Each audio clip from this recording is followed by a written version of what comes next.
Vous êtes-vous déjà demandé pourquoi certains jours vous avez l'impression de pouvoir conquérir le monde et d'autres jours vous luttez pour prendre même la décision la plus simple? Et si je vous disais que votre confiance n'est pas seulement une partie de qui vous êtes, mais quelque chose qui est constamment façonné par les choses que vous faites chaque jour sans même vous en rendre compte? Aujourd'hui, nous allons explorer en profondeur les habitudes quotidiennes qui érodent secrètement votre confiance. Dans l'esprit du stoïcisme, nous allons non seulement explorer comment ces habitudes vous impactent, mais aussi comment l'adoption des principes stoïques peut nous aider à reprendre le contrôle sur notre estime de soi et notre vie. Car les stoïciens ne naissent pas, ils se forgent à travers les choix que nous faisons chaque jour. Donc, si vous êtes prêt à prendre en main la façon dont vous vous percevez et comment vous naviguez dans le monde, restez avec nous. Cela pourrait changer la manière dont vous abordez chaque jour de votre vie. Et si vous appréciez ce que nous faisons ici et souhaitez soutenir ce voyage de croissance et de découverte de soi, un petit service gratuit que je vous demanderai est de cliquer sur le bouton d'abonnement. Souvenez-vous, ne passez aucune partie de la vidéo, car comme les stoïciens d'antan, vous êtes différent de la majorité et votre chemin vers la maîtrise de la confiance ne devrait pas faire exception.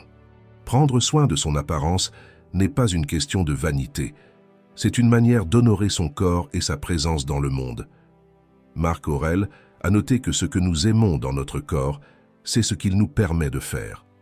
En prenant soin de notre corps, nous améliorons notre capacité à accomplir ces actions, ce qui, à son tour, élève notre estime de soi et notre engagement avec le monde.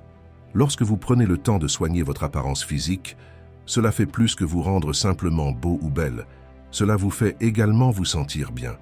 Ce coup de pouce psychologique n'est pas trivial, il est profondément lié à vos niveaux de confiance dans les contextes sociaux et professionnels. Épictète a exhorté ses disciples à être attentifs mais pas vaniteux. Cet équilibre est crucial, il s'agit de se soucier suffisamment de soi pour cultiver le respect de soi et la dignité, sans basculer dans une préoccupation excessive pour l'apparence. L'influence de l'apparence sur la confiance n'est pas seulement une idée stoïque, mais elle est également soutenue par la psychologie moderne. Les études suggèrent que lorsque les gens se sentent bien dans leur peau, leurs performances et leurs interactions interpersonnelles s'améliorent souvent. C'est ce qu'on appelle l'effet de halo, où la perception d'une caractéristique positive, comme une apparence attrayante, s'étend à d'autres aspects du comportement et des attributs d'une personne. De plus, prendre soin de son apparence peut être une forme de communication non verbale. Cela dit au monde comment vous vous percevez et comment vous souhaitez être perçu. Socrate, bien qu'il ait souligné l'importance de la beauté intérieure et de la sagesse, reconnaissait que l'apparence extérieure pouvait refléter l'état intérieur d'une personne. Il suggérait qu'un manque de soin dans l'apparence pourrait refléter une vie intérieure désordonnée. Dans le contexte de la philosophie occidentale, Aristote parlait de la moyenne dorée, le milieu désirable entre deux extrêmes, l'un d'excès et l'autre de déficience en termes de toilettage et de soins personnels. Ce concept encourage à trouver un équilibre. Il est bénéfique de se soucier suffisamment de son apparence pour favoriser le respect de soi et des interactions positives, mais pas au point que cela devienne une source d'anxiété ou de vanité. Prendre soin de son apparence est une pratique à multiples facettes. Il ne s'agit pas seulement des vêtements que vous portez ou du style de vos cheveux, mais aussi du message que vous envoyez à vous-même et aux autres chaque jour lorsque vous vous préparez pour la journée. Pensez-y comme un acte de respect de soi. Cela ne signifie pas que chaque jour doit impliquer un rituel de soins méticuleux, mais cela signifie reconnaître que la manière dont vous vous présentez peut affecter votre humeur, votre confiance et la perception que les autres ont de vous. En alignant votre présentation extérieure avec vos valeurs internes, vous vous respectez et commandez le respect des autres. Cette habitude peut être particulièrement préjudiciable car elle détourne votre attention de vos forces vers des imperfections insignifiantes. Le stoïcisme, une philosophie profondément enracinée dans la gestion de nos réactions aux événements extérieurs, nous enseigne l'importance de se concentrer sur ce que nous pouvons contrôler. Épictète disait célèbrement que certaines choses sont en notre pouvoir, tandis que d'autres ne le sont pas.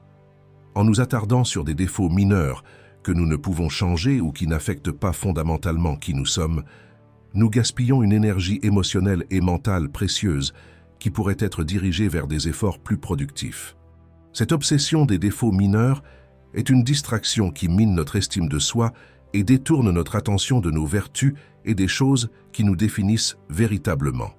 Marc Aurèle, dans ses Méditations, soulignait l'importance de se concentrer sur son propre comportement et ses actions que nous pouvons contrôler, plutôt que de se préoccuper outre mesure de notre apparence extérieure ou des opinions d'autrui, qui sont hors de notre contrôle. Il suggérait que la tranquillité est atteinte en alignant ses actions avec sa raison et sa conscience, qui ne vacillent pas en fonction des imperfections physiques. Dans la philosophie occidentale, Aristote parlait de la moyenne entre les extrêmes, comme étant l'état désirable dans son « Éthique à Nicomaque ». Appliqué à la perception de soi, ce concept encourage une vue équilibrée de soi-même, ni gonflée par la vanité, ni diminuée par une focalisation excessive sur les défauts. Il s'agit de reconnaître à la fois les forces et les faiblesses sans laisser l'une ou l'autre déformer notre concept de soi de manière disproportionnée. Socrate contribue également à cette conversation avec sa croyance que la vraie sagesse vient de se connaître soi-même. Cette introspection est constructive lorsqu'elle mène à la croissance personnelle et à la compréhension, et non lorsqu'elle devient un exercice de catalogage de chaque défaut mineur.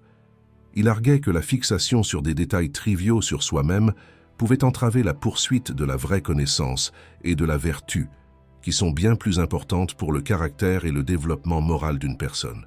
Dans le domaine de la psychologie, le concept de l'autodialogue est pivot. L'autodialogue négatif, surtout à propos des défauts mineurs, peut conduire à une image de soi déformée, de l'anxiété et une diminution de la motivation. À l'inverse, se concentrer sur les attributs positifs et les réussites peut améliorer l'estime de soi et le bien-être mental général. Cela s'aligne avec la pratique stoïcienne de se concentrer sur ce qui compte vraiment, nos vertus et nos actions, plutôt que sur des éléments hors de notre contrôle ou de peu de conséquences. Lorsque vous vous trouvez obsédé par des défauts mineurs, souvenez-vous de la sagesse des stoïciens et d'autres philosophes qui nous enseignent à nous concentrer sur ce que nous pouvons contrôler et influencer. Rediriger l'attention vers nos vertus et ce qui nous définit vraiment peut non seulement améliorer notre estime de soi, mais aussi nous mener vers une vie plus accomplie et contente. Cette pratique consiste à embrasser une vue équilibrée de soi-même qui reconnaît les défauts sans les laisser éclipser notre plus grand voyage vers la vertu et l'amélioration de soi. Il est important de reconnaître que l'humilité est une qualité précieuse, car elle nous garde ancrés et accessibles. Cependant, il existe une fine ligne entre être humble et s'adonner à une autodépréciation excessive. Lorsque vous vous rabaissez fréquemment, que ce soit en plaisantant ou sérieusement, cela n'affecte pas seulement la manière dont les autres vous voient, mais cela impacte fondamentalement la façon dont vous percevez vos propres capacités et votre valeur. Cela peut entraîner une prophétie autoréalisatrice où vous commencez à croire que vous manquez réellement de capacités parce que vous l'avez dit si souvent. Le stoïcisme, qui promeut la résilience et le contrôle émotionnel, offre une manière constructive de gérer cela. Les stoïciens comme Marc Aurèle croyaient que chaque obstacle présente une opportunité d'amélioration. Il écrivait que l'impédiment à l'action avance l'action. Ce qui se dresse sur le chemin devient le chemin. Lorsque vous vous surprenez à vous concentrer sur une faiblesse, essayez de la reformuler comme Marc Aurèle le ferait. Voyez-la comme un défi à relever ou un casse-tête à résoudre, et non comme un défaut inhérent à votre caractère. Cela ne signifie pas ignorer vos faiblesses, mais plutôt les voir sous l'angle de la croissance et du potentiel. Par exemple, si vous n'êtes pas doué pour parler en public et que vous vous critiquez souvent pour cela, au lieu de dire « je suis terrible pour parler devant des gens », vous pourriez reformuler cela en « parler en public est une compétence que je suis en train de développer ». Ce changement de perspective ne change pas seulement le récit que vous racontez aux autres, mais aussi celui que vous vous racontez à vous-même. Il vous fait passer d'un état d'esprit fixe, où les capacités sont statiques et immuables, à un état d'esprit de croissance, où vous vous voyez capable d'apprendre et de vous améliorer. Cette approche est raisonnée par le philosophe stoïcien Épictète, qui soulignait l'importance de se concentrer sur ce qui est en notre pouvoir de changer. En orientant notre énergie vers la croissance personnelle, plutôt que de nous attarder sur nos limitations, nous nous alignons davantage avec les idéaux stoïciens. Cela n'aide pas seulement à bâtir la confiance en soi, mais encourage également une approche plus réaliste et efficace du développement personnel. De plus, cette manière de reformuler les faiblesses en opportunités de croissance peut conduire à des interactions plus authentiques avec les autres. Les gens ont tendance à répondre plus positivement à ceux qui sont ouverts sur leur parcours de croissance, par opposition à ceux qui se concentrent uniquement sur leurs défauts. Cela ne mine pas votre humilité. Cela l'améliore en montrant que vous êtes conscient de vos domaines d'amélioration et que vous travaillez activement dessus. Bien qu'il soit crucial d'être conscient de ses faiblesses et de les formuler de manière constructive, il est tout aussi important de les voir comme des opportunités de croissance.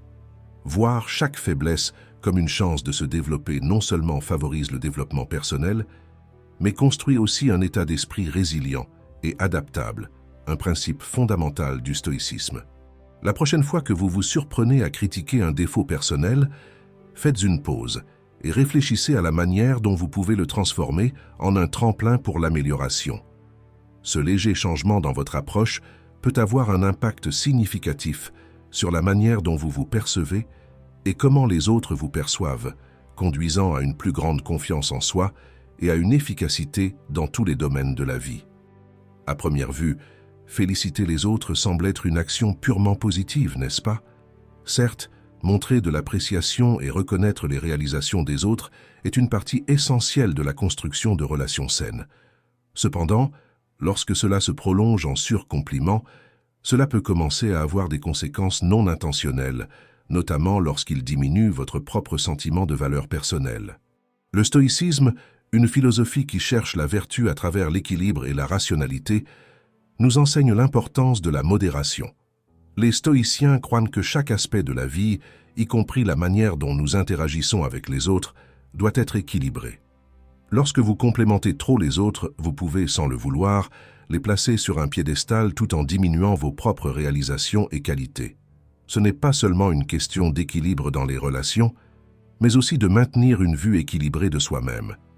Il est essentiel, selon la pensée stoïque, de reconnaître et de célébrer vos propres réalisations et forces aussi vigoureusement que vous le faites pour les autres. Ce n'est pas un appel à l'arrogance, mais plutôt un encouragement à cultiver une estime de soi saine. Marc Aurèle écrivait fréquemment sur l'importance de la conscience de soi et de l'appréciation de sa propre valeur. Il soulignait qu'il ne fallait pas seulement être humble, mais aussi voir et apprécier sa propre valeur et ses contributions. En termes pratiques, si vous vous trouvez souvent à féliciter les autres tout en reconnaissant rarement vos propres efforts, prenez un moment pour réfléchir à ce modèle. Demandez-vous si vous utilisez peut-être les louanges pour détourner l'attention de vos propres accomplissements ou pour éviter de regarder votre propre potentiel. Ce genre de réflexion, fortement encouragée dans le stoïcisme, peut vous aider à comprendre vos motivations et à ajuster vos comportements pour favoriser une perception de soi plus équilibrée. De plus, des éloges excessifs envers les autres peuvent parfois être perçus comme insincères, ce qui pourrait conduire à des relations tendues plutôt qu'à renforcer les liens. Épictète mettait en garde contre les flatteries vides et soulignait l'importance des interactions authentiques basées sur la vérité et la sincérité. Il croyait que la flatterie était une forme de tromperie, tant envers soi-même qu'envers les autres. Pour cultiver un équilibre plus sain dans la manière dont vous interagissez avec les autres, essayez de reconnaître consciemment quelque chose que vous avez bien fait en même temps que vous reconnaissez quelqu'un d'autre. Cette pratique aidera à renforcer une perspective équilibrée qui apprécie à la fois les contributions des autres et les vôtres. Il s'agit de construire l'habitude de voir le bien chez les autres sans négliger le bien en vous-même. En favorisant cet équilibre, vous adhérez au principe stoïcien de modération et de considération rationnelle de soi. Vous contribuez non seulement à une relation plus authentique avec les autres, mais vous renforcez également votre estime de soi en affirmant votre propre valeur et capacité. Cette approche équilibrée garantit que vos compliments aux autres sont significatifs et que votre appréciation de soi est également ancrée dans la réalité. Cette habitude peut subtilement saper notre confiance et fausser notre perception de nos propres capacités. C'est là que les enseignements du stoïcisme prennent vraiment tout leur sens, mettant l'accent sur le pouvoir de la pensée rationnelle et l'importance de ne pas être influencé par des émotions excessives. Les philosophes stoïciens comme Marc Aurèle et Épictète discutent souvent de l'importance de contrôler nos réactions à nos pensées. Ils proposent que ce ne sont pas les événements en eux-mêmes qui nous perturbent, mais notre interprétation de ces événements. Ainsi, lorsque nous nous engageons dans un dialogue interne négatif, il est crucial de remettre en question ces pensées. Sont-elles rationnelles? Sont-elles vraies? Le plus souvent, vous découvrirez que ces murmures négatifs ne sont pas basés sur des faits, mais sont plutôt des distorsions de la réalité. Épictète, par exemple, nous encourageait à examiner nos impressions et à ne pas se laisser emporter par elles sans examen critique. Il croyait qu'en questionnant nos réactions initiales, nous pouvions éviter d'être contrôlés par elles et maintenir notre paix intérieure. Cela est particulièrement utile lorsqu'il s'agit de gérer l'autodialogue négatif. Par exemple, si vous vous surprenez à penser « je gâche toujours tout », il est essentiel de remettre cela en question. Regardez les preuves. Y a-t-il vraiment eu aucune instance où vous avez réussi? Remettre en question de tels absolus aide à briser ces barrières négatives et favorise une vision de soi plus équilibrée.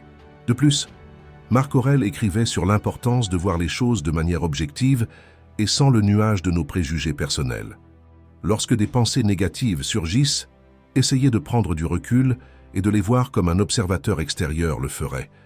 Ce détachement vous permet d'évaluer si ces pensées sont utiles ou nuisibles, vraies ou fausses. C'est une méthode pour gagner en perspective et reprendre le contrôle de votre esprit face aux critiques inutiles.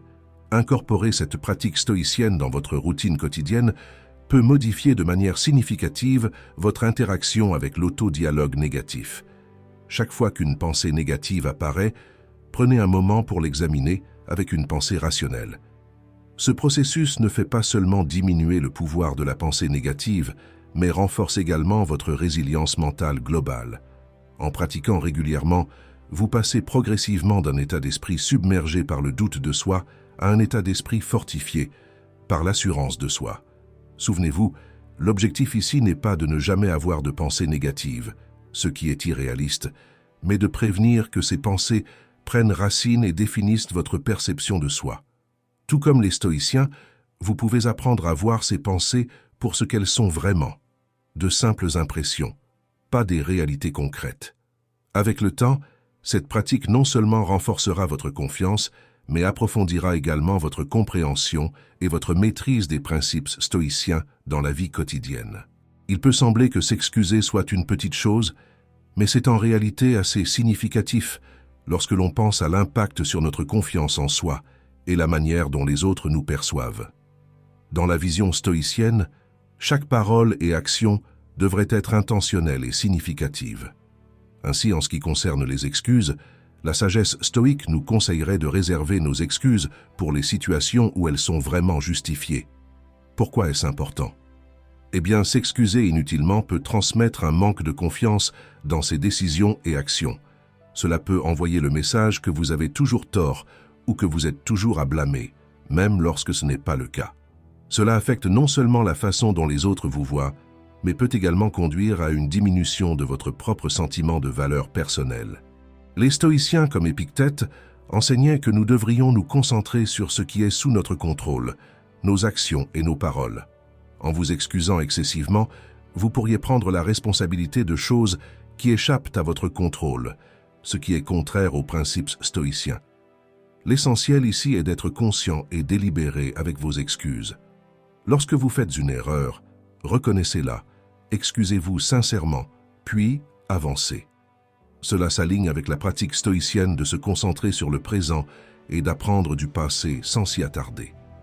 Marc Aurèle écrivait sur l'importance de vivre en accord avec la nature, et une partie de cela est de reconnaître nos imperfections humaines.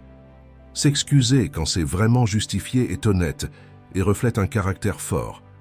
Cependant, lorsque les excuses sont utilisées à outrance, elles peuvent perdre leur sens.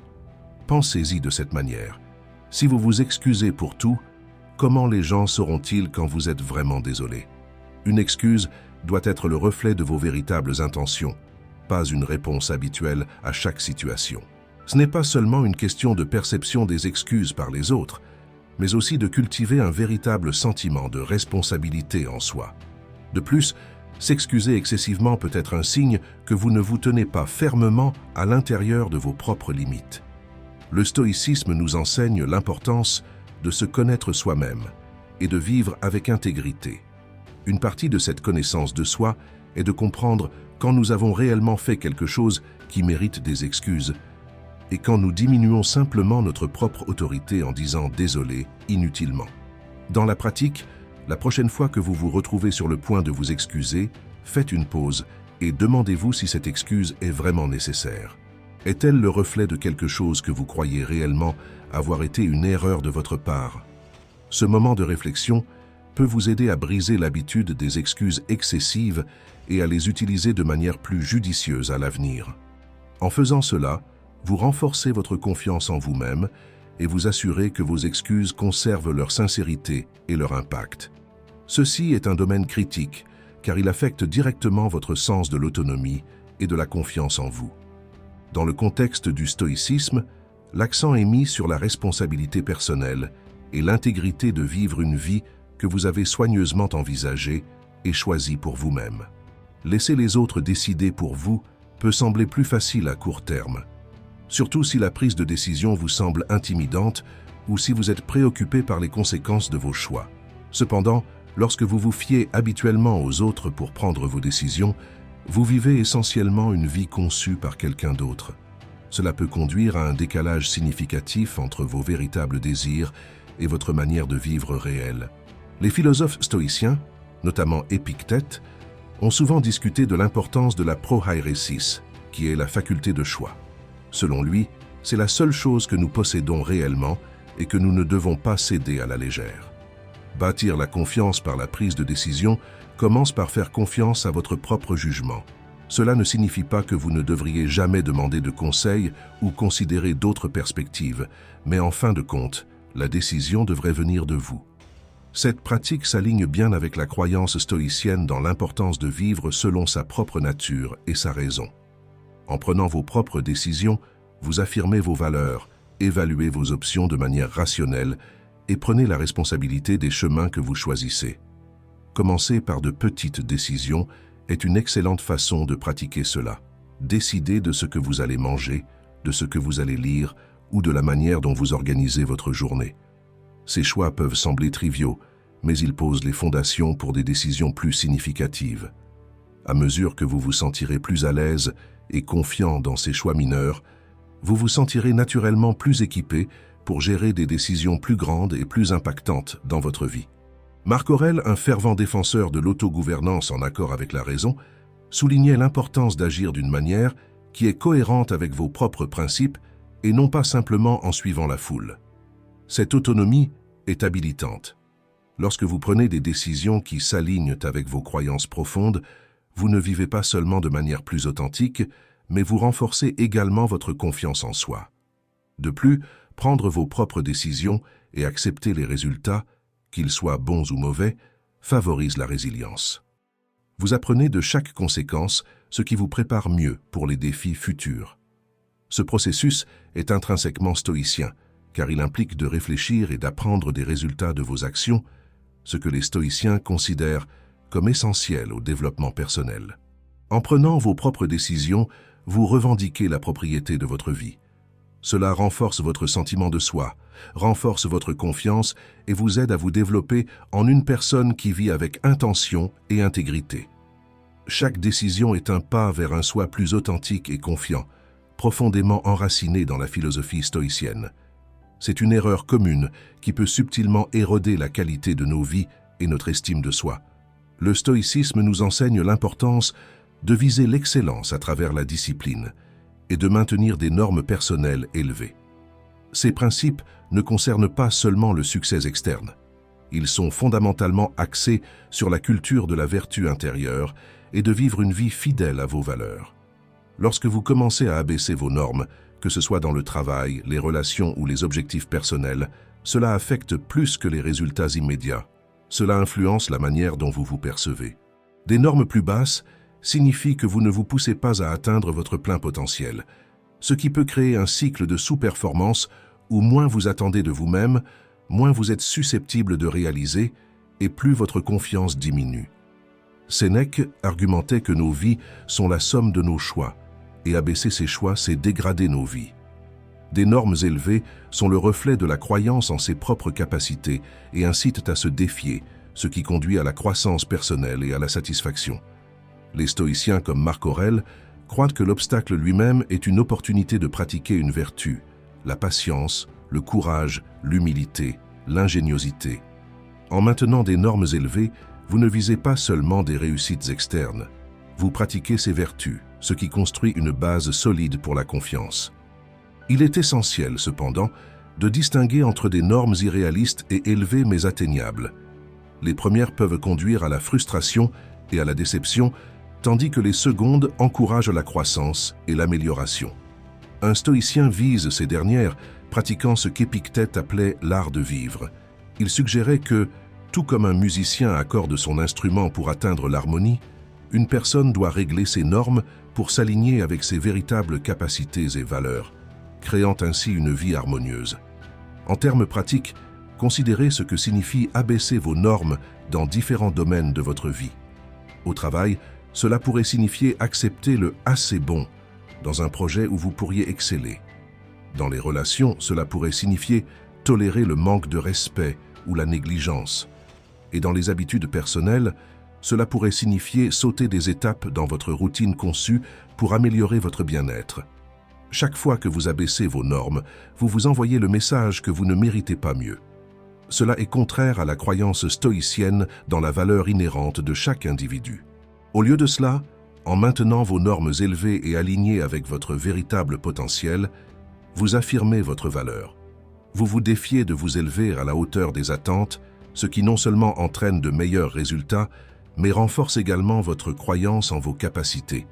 Cela ne signifie pas que vous ne manquerez parfois pas à atteindre vos normes, mais même dans l'échec, il y a une leçon précieuse de persévérance et de vertu. Maintenir des normes élevées est une façon cruciale de se respecter soi-même et son potentiel. Cela nécessite de la discipline et un engagement envers vos valeurs personnelles, deux aspects clés de la philosophie stoïcienne.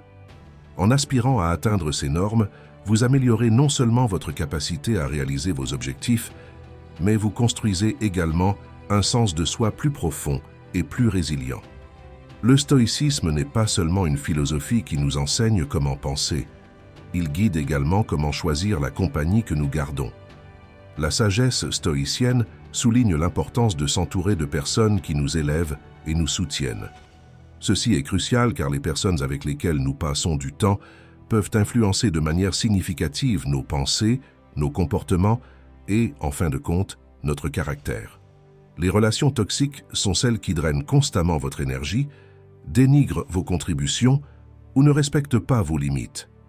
Ces relations, qu'elles soient amicales, romantiques ou même professionnelles, peuvent profondément affecter votre perception de vous-même et votre capacité à grandir. Elles peuvent injecter de la négativité dans votre vie et créer un environnement où il est difficile de maintenir une perspective saine et optimiste. Cela est nettement opposé à la quête stoïcienne de paix et de vertu personnelle. Les relations toxiques sont celles qui drainent constamment votre énergie, dénigrent vos contributions ou ne respectent pas vos limites. Ces relations, qu'elles soient amicales, romantiques ou même professionnelles, peuvent profondément affecter votre perception de vous-même et votre capacité à grandir. Elles peuvent injecter de la négativité dans votre vie et créer un environnement où il est difficile de maintenir une perspective saine et optimiste. Cela est nettement opposé à la quête stoïcienne de paix et de vertu personnelle. Sénèque écrivait sur l'importance de choisir soigneusement ses amis, notant que nous devrions accueillir ceux qui sont capables de nous améliorer. Il croyait que les amis devraient être choisis pour leurs qualités éthiques et leur capacité à nous défier pour devenir de meilleures versions de nous-mêmes. Appliquer cela à notre propre vie montre clairement pourquoi maintenir des relations toxiques est si préjudiciable. Ces relations font le contraire de nous améliorer. Elles nous entraînent dans un cycle de négativité et de stagnation. Si vous vous trouvez dans une relation toxique, le stoïcisme nous enseigne à évaluer ces connexions avec un esprit rationnel et objectif. Demandez-vous si ces relations sont alignées avec vos valeurs. Contribuent-elles à votre croissance et bien-être? Si la réponse est non, il peut être temps de considérer de vous distancer de ces influences négatives. Marc Aurèle soulignait la valeur de la tranquillité et de la paix intérieure, qui peuvent être perturbés par des relations toxiques. Il préconisait de vivre en harmonie avec soi-même, ce qui parfois signifie prendre des décisions difficiles sur qui vous laissez entrer dans votre cercle intime. De plus, vous éloigner de relations toxiques ne signifie pas que vous portez une mauvaise volonté. Il s'agit de protéger votre propre bien-être et croissance. C'est une démonstration de respect de soi et une reconnaissance que vous méritez des relations positives et soutenantes. Cette étape, bien que difficile, est souvent libératrice et profondément transformatrice. Elle libère de l'espace dans votre vie pour des interactions plus saines et ouvre des opportunités pour le développement personnel et le bonheur. Rappelez-vous que l'évaluation et éventuellement la taille des relations toxiques ne consiste pas seulement à couper les liens. Il s'agit de faire de la place dans votre vie pour des relations qui comptent vraiment et qui contribuent positivement à votre croissance. C'est une habitude dans laquelle beaucoup d'entre nous tombent presque instinctivement en naviguant à travers la vie. Mais le stoïcisme offre une perspective précieuse sur ce problème. Il nous rappelle que le chemin de chaque individu est unique, façonné par des circonstances, des choix et des expériences différentes. Les enseignements stoïciens nous encouragent à nous concentrer sur notre propre parcours et à mesurer nos progrès par rapport à nous-mêmes et non aux autres. Se comparer aux autres peut être un piège. Il est facile de regarder la vie de quelqu'un d'autre et de se sentir inférieur, ou à l'inverse, de se sentir supérieur sur la base de mesures arbitraires. Cependant, de telles comparaisons ne sont pas seulement improductives, elles peuvent également conduire à un mécontentement inutile. Le philosophe Épictète soulignait que l'envie et la jalousie découlent de se concentrer sur les fortunes extérieures des autres, qui échappent à notre contrôle. Il suggérait que la paix vient de se concentrer sur notre état intérieur et notre progrès, que nous pouvons contrôler. Les stoïciens enseignent que la seule comparaison qui devrait compter est celle avec notre moi passé. Êtes-vous meilleur aujourd'hui que vous l'étiez hier? Avez-vous progressé dans des domaines qui sont importants pour vous? Cette perspective s'aligne avec le concept d'amélioration continue de soi et de vertu personnelle. Marc Aurèle écrivait souvent sur la réflexion personnelle et l'importance de la maîtrise de soi. Il croyait en s'efforçant d'être la meilleure version de soi-même, non pas en compétition avec les autres, mais comme un défi personnel. Cette approche consiste à établir des repères personnels et des objectifs basés sur vos valeurs, aspirations et capacités. Elle déplace l'accent de la validation externe vers la satisfaction et l'accomplissement interne. En vous concentrant sur votre propre croissance et vos réalisations, vous cultivez un sens de la motivation intrinsèque qui est plus stable et durable que les hauts éphémères de la comparaison externe. De plus, la vision stoïcienne favorise une mentalité d'abondance et de positivité. Lorsque vous ne mesurez pas constamment votre valeur par rapport à celle des autres, vous êtes plus susceptible de vous sentir satisfait de ce que vous avez et de qui vous êtes. Cela ne signifie pas que vous ne vous efforcez pas d'amélioration, mais cela signifie que votre motivation provient d'un lieu plus sain et plus constructif. En termes pratiques, chaque fois que vous vous surprenez à vous comparer aux autres, faites une pause et redirigez votre attention. Réfléchissez à vos propres progrès et célébrez les étapes franchies, peu importe leur taille. Rappelez-vous d'où vous êtes parti et jusqu'où vous êtes arrivé. Cette pratique non seulement renforce votre estime de soi, mais vous maintient également ancré dans le présent, appréciant votre parcours pour ce qu'il est, un chemin individuel rempli de défis uniques et de victoires. Souvenez-vous que la vie n'est pas une course contre les autres, mais un voyage pour devenir la meilleure version de vous-même. En embrassant cette sagesse stoïcienne, vous constaterez que vous passez moins de temps à vous sentir inadéquat ou envieux et plus de temps à apprécier votre propre croissance et succès.